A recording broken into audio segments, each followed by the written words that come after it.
So I was asked to come today and talk about a project that's been ongoing for several years. Maybe a lot of you have been with us since the beginning. So our project, which we're called On-Field Ohio, what revolves around evaluating and, as necessary, revising the Ohio Phosphorus Risk Index. And we did this using field-scale edge-of-field monitoring data. So as a little bit of a review, so in the Revised Conservation Practice Standard of Nutrient Management Code 590, which is USDA NRCS, there was an increased emphasis put on for states to be trying to use their state P risk indices. Most state P indices, and ours especially and especially now, includes the tri-state fertilizer recommendations, and it also includes the 4R nutrient stewardship. So the project, On-Field Ohio, so what we're trying to do is provide farmers with a long-term field-scale average estimate of their erosion potential and their phosphorus runoff risk at the edge of their field. And I think this fits in with a lot of the two previous talks as well. It gives the farmers a chance to say, well, based on my practices, how am I doing? So what we're trying to do is give farmers a tool so that they can quantify how their voluntary practices, changes in their practices, can contribute to achieving the target water quality guidelines, targets, that are being asked of them. So today I'm going to give just a little bit of introduction. I'm going to show a few findings. We're getting really close to publicly launching our online tool, so I don't think I've shown that publicly very much. And then we're just going to take a look and say, well, how are we doing across Ohio? So again, using our edge-of-field runoff data and collecting a lot of the farmer practices, and I always say a special thank you to our participating farmers, what we were doing is essentially just evaluating the relationship between those on-field on-field properties, the farmer practices, and then what do we see coming off at the edge of the field in terms of erosion, sediment, and runoff. So what did we measure? So for every runoff event, for both surface and tile drainage runoff, we measured runoff total phosphorus, RTP, which we do in the unfiltered and strongly digested. So we get all the sediment, everything gets up in there. We digest the whole thing. We find out everything that's in that sample.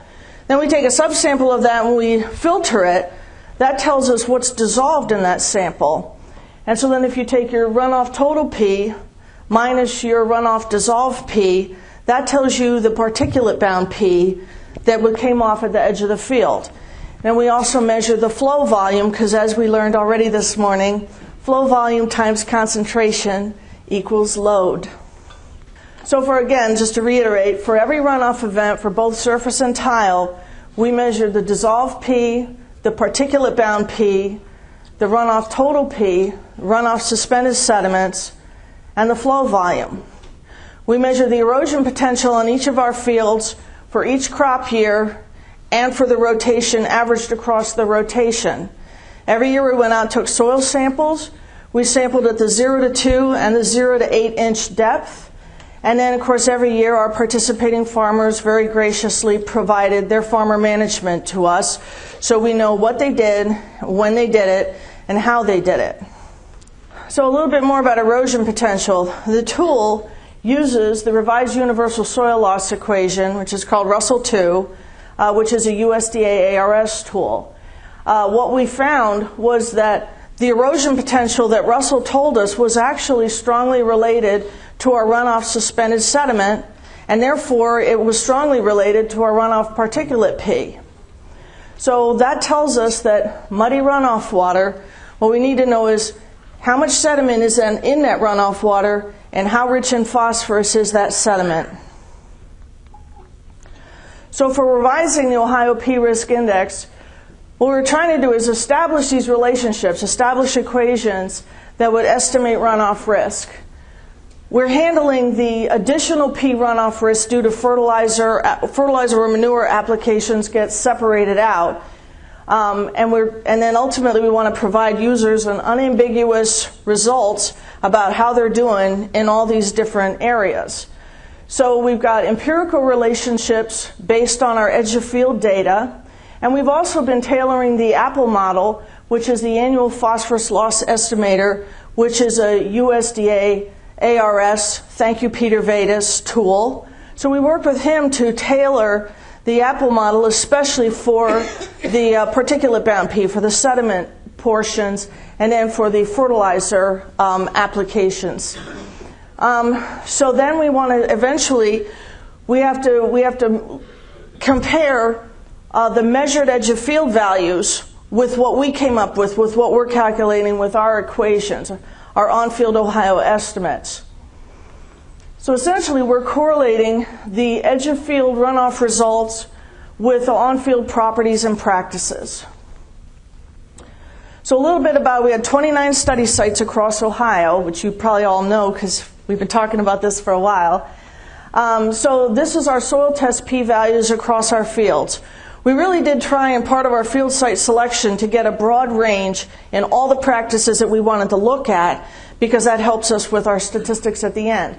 So as you can see, our study fields generally range from hovering in that deficiency level, and then we have several fields that are really quite alarmingly high. We love them all.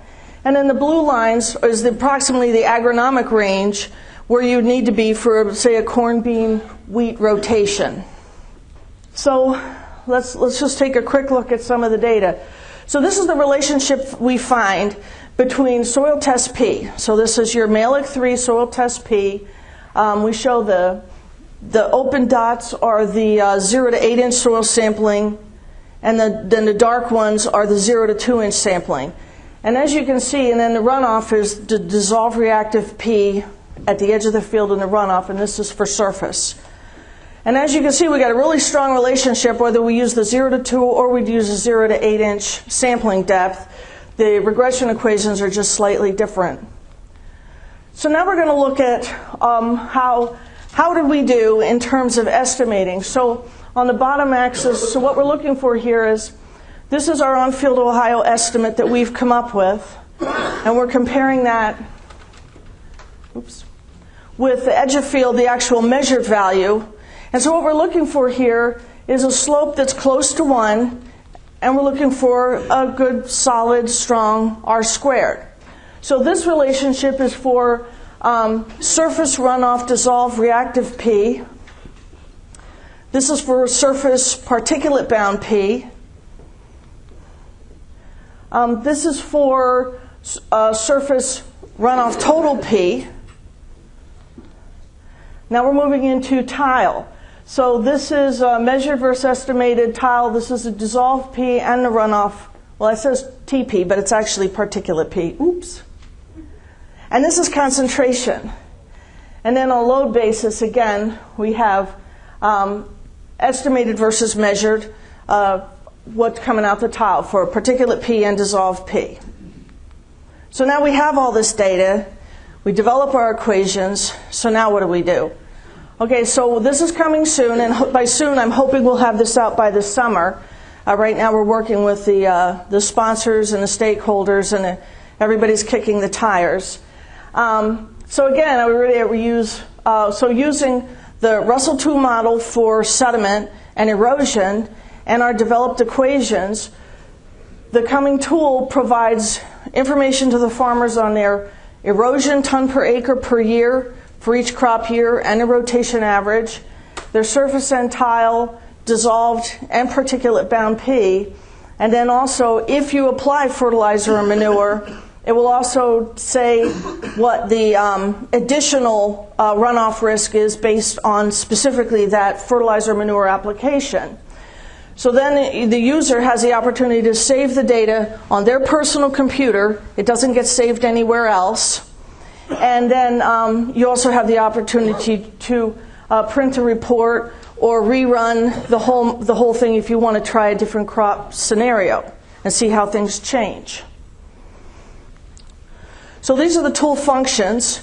So the first thing that you come into is, are you going to draw a new field, Or do you already have fields in the system and so you're just going to edit something you've done from a previous session? So if you're going to draw, say it's your first time using it, you say, well, I want to draw a new field. The tool uses Google Map tools, and so you can search for your field.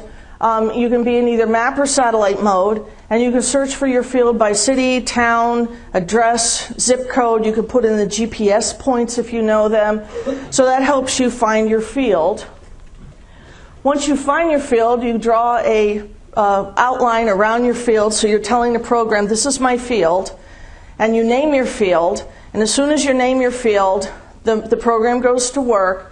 So it knows where your field is, so now it loads all the soil survey data associated with that field, so you know your soil map units, you have all the soil survey data associated with the map units, we know the area of the field, we know what climate zone you're in, and the crop management zone. So the next thing actually is the Russell portion. So now this is where the farmer or the user would input your crop management scenario. What's your rotation? What do you do? And when do you do it? So this actually does just run Russell. So we tried to make it easy, but Russell's hard. So we set the crop year. So each crop year runs from November 1 to October 31. So to make it easy also, we've loaded in 2 to 5 year rotation templates. And so if you start with a template, then you can amend it as necessary. But sometimes it's easier to start with a template than to start from scratch. So then we just ask a few simple questions, field-specific questions. Does your field have tile drainage? Yes or no? Soil organic matter that actually gets used in some of the calculations. The soil survey data is put in by default, but if you have a measured value that you prefer, you can overwrite it. It's going to ask you your soil test data. I think it takes most soil test data in most units, and then it transforms them to Malik 3 in part per million. So the last thing it asks for is the 4 R's. So it's going to ask you what's your planned fertilizer or manure application plan. So it can take or inorganic fertilizer, it can take liquid manure, it can take solid manure, it can take liquid or solid biosolids. And so these are the 4 R's. So it's asking you, what's the source of your nutrients? When are you going to apply them? How much are you going to apply? And by what method are you going to apply them? So then that's it. So then it gives you your results. And I know this is difficult to see, but for each crop year and for the rotation average, it gives you the results for all those parameters that we've been discussing. So let's look at an example. And again, we're trying to demonstrate how voluntary changes in practices can be really helpful in achieving target P loss reductions. So the power of comparison. So as an example, I just pulled, and this was Mercer County. I just grabbed the Mercer County field at random. It was a blount silt loam with a 2 to 4% slope. So we want to compare, and this is based on the rotation average, not each crop year, because that's too messy a table. So for 2 corn bean rotations, and when we'll test those across 3 soil test P levels. So crop management scenario 1, which is probably a pretty typical crop management scenario in Ohio because it's more of a rotational tillage. So we're going to do a fall tillage before corn, and then we do a spring disc and cultivate before corn, and then no-till beans. And we're going to compare that to crop management scenario B, which is no-till, all no-till, corn and no-till beans. So we're going to run these 2 test scenarios across 3 soil test P levels. So we're at 15, 50, and 150 part per million Malik 3P. And here's the results. So the first thing we see is, of course, these are always the same because soil test P doesn't matter to erosion. But you can see a big reduction in erosion by moving from rotational tillage down to no-till. So where we see that's especially important is on the surface particulate bound P, especially where we see big reductions in the surface particulate P. So even though the particulate P is going up as soil test P goes up, we still see huge reductions by reducing the erosion. So we're just simply keeping more of that soil on the field. Now for our dissolved fractions, the dissolved fractions are really completely controlled by the soil test P. So now here we see that as soil test P goes up, the dissolved P, whether it's coming out the tile or off the surface, goes up. And then when we add all these fractions together, we see that there's big differences based on both the soil test levels and the crop management scenarios. So the first thing that jumps out too is it shows you that if you have one of those elevated soil test Ps, then it's even more important to control your erosion to keep that P on your field. So in general, we find that we have, by going from crop management A to B, we have a greater than 80% reduction in erosion potential. That translates into a 71% reduction in surface runoff particulate bound P.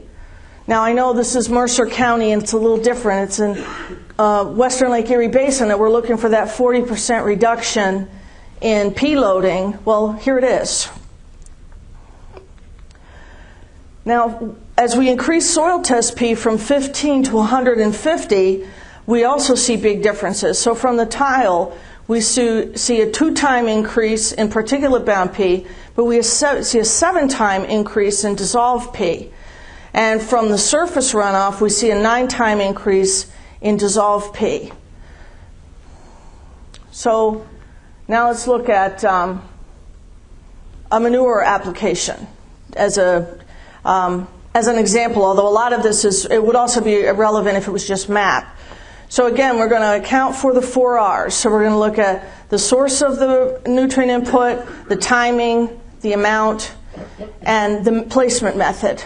So especially for a manure, the availability of P that's vulnerable to runoff is going to be assumed to be the portion that is water extractable. Especially for manure, it's not all water dissolvable immediately.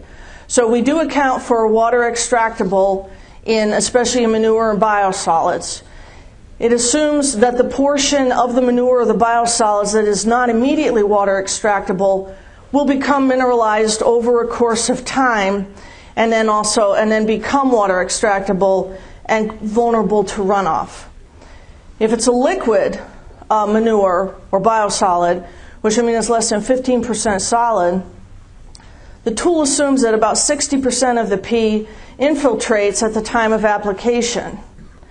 And then the tool estimates water extractable P or can use a measured value. So again, there's default values that come from literature, but if you have a measured value, you can overwrite it and use the measured value.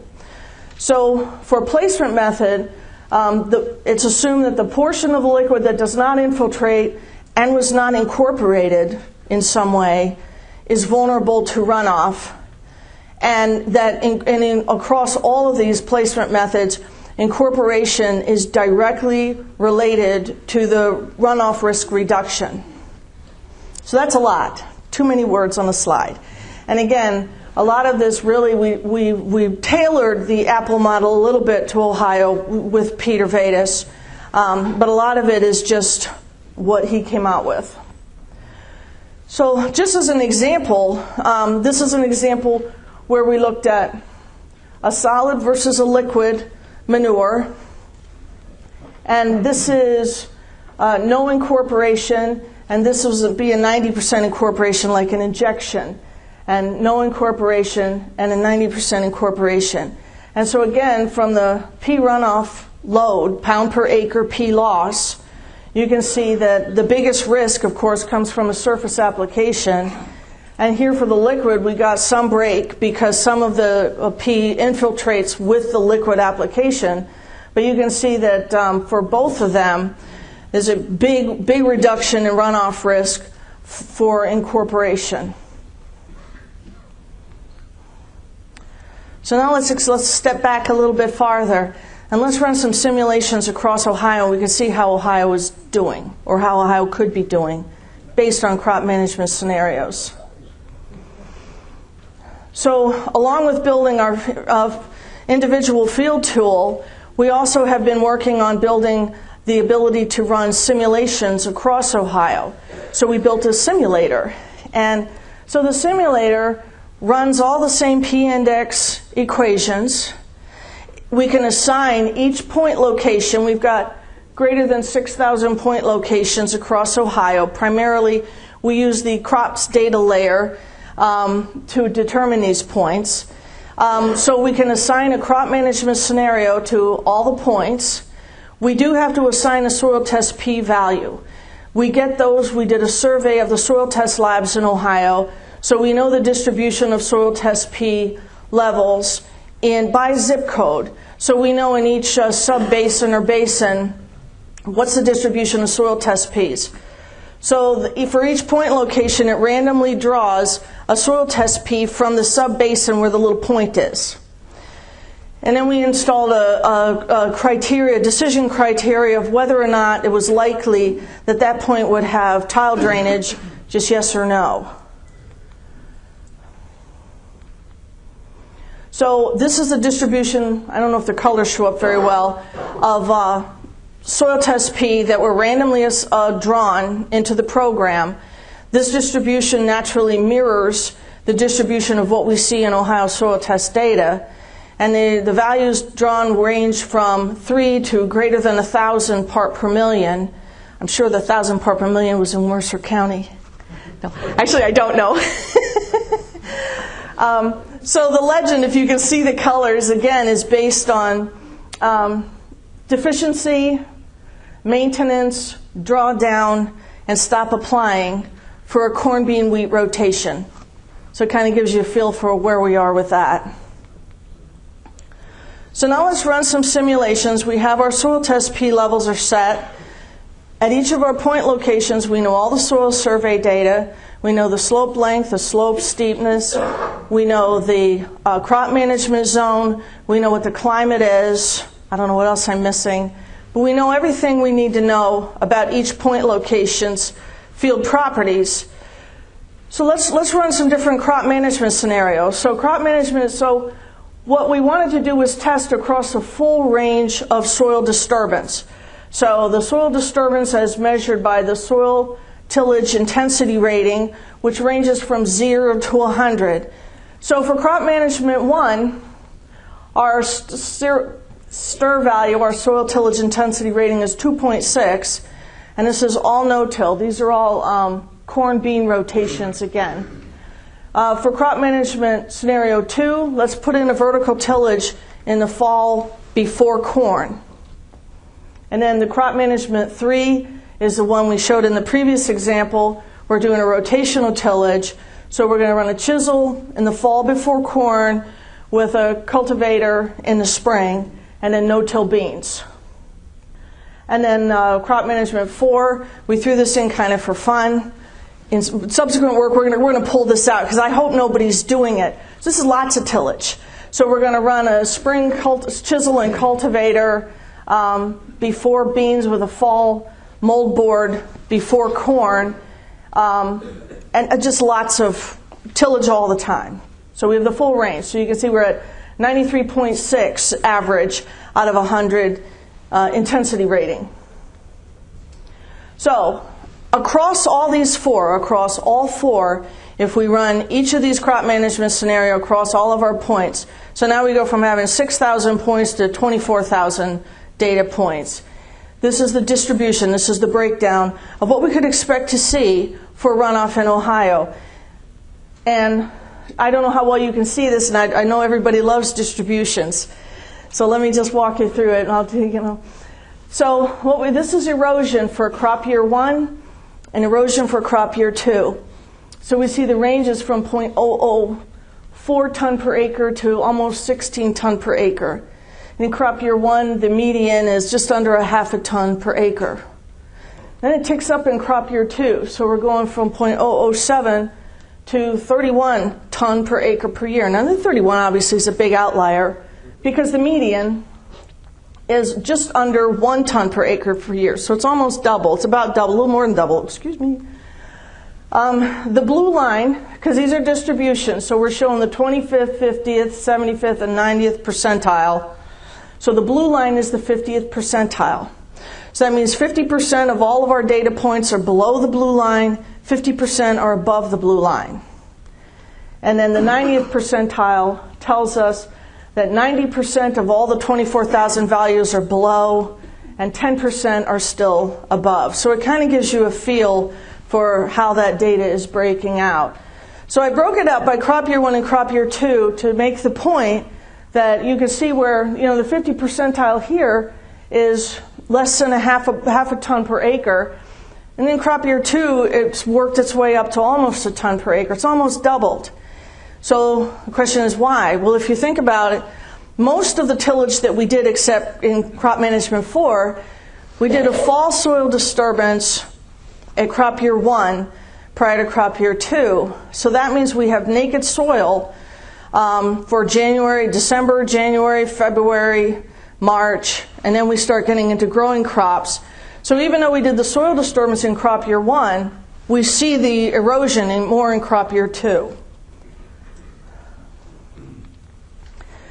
So then if we look at it a little bit spatially, this is how this breaks out. So we have crop management scenario 1, which is all no-till, and then here's our rotational tillage, and here's our lots and lots of tillage. And so you can see spatially how this works out. Again, in the Western Lake Erie Basin, it's hard to push erosion because of the flat topography.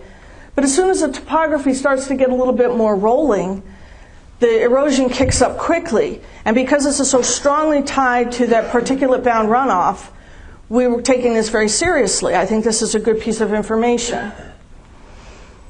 So what are we seeing in the runoff? So this is our surface runoff in pound per acre, so surface runoff loads across our 4 crop management scenarios. So the top graph is our dissolved P, and here's our friend, particulate bound P, on the bottom graph. So in the top graph, we're going to range from 0.008 to a maximum of 5.5 pound per acre. But our median, again, back to reality, our blue line is at 0.13 pound per acre. Now our particulate bound P is telling a different story. So now we're ranging from 0.023 to, well, 64 pound. That's a crazy outlier.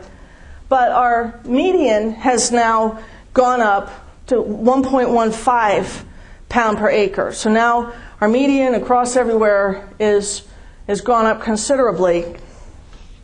In fact, across the board in general, very general, what we see is that runoff particulate P is approximately 10 times greater than the dissolved P for the surface runoff.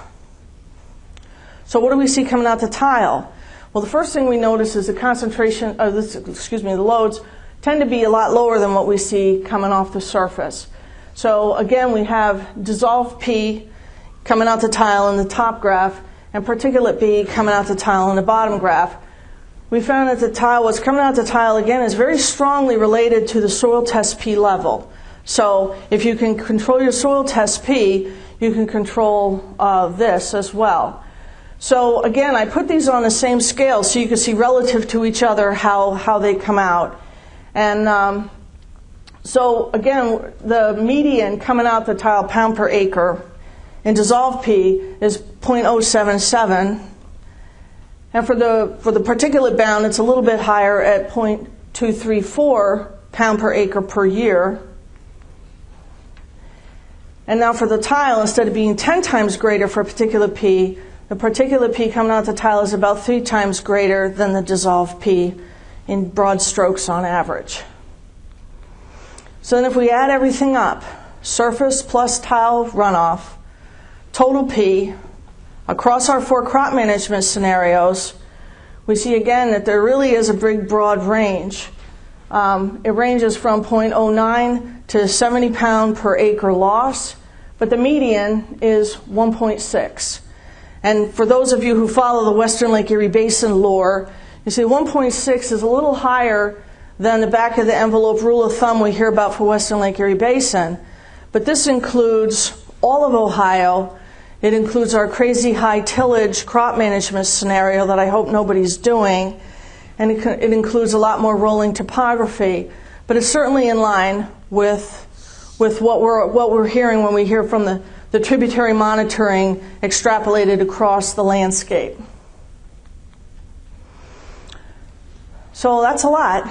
So it's been a big move for Ohio to move from an essentially qualitative P risk index, moving to something that's a lot more quantitative. I don't think there's any argument that in agriculture we need to reduce the P loading into surface waters. I think the two most important things for that are to reduce erosion, which would really go a long way for that particulate bound P, and to reduce soil test P levels, because that will go a long way to reducing those dissolved fractions of P. I should have put it on here also, but the careful placement of nutrients when you do place them, getting them into the ground without kicking up a huge erosion, that's a trick, but that would be really helpful. So increasingly, P indices seem to be being used to judge farmer performance. So it was really important for us to get it right here in Ohio so that you'll be credited where credit is due and not unduly penalized with your practices. So we also hope that being able to run comparisons of different crop management scenarios will allow farmers to prioritize their time and resources if they're considering taking into consideration runoff risk when they're developing their management decisions. And that's all I brought, so thank you.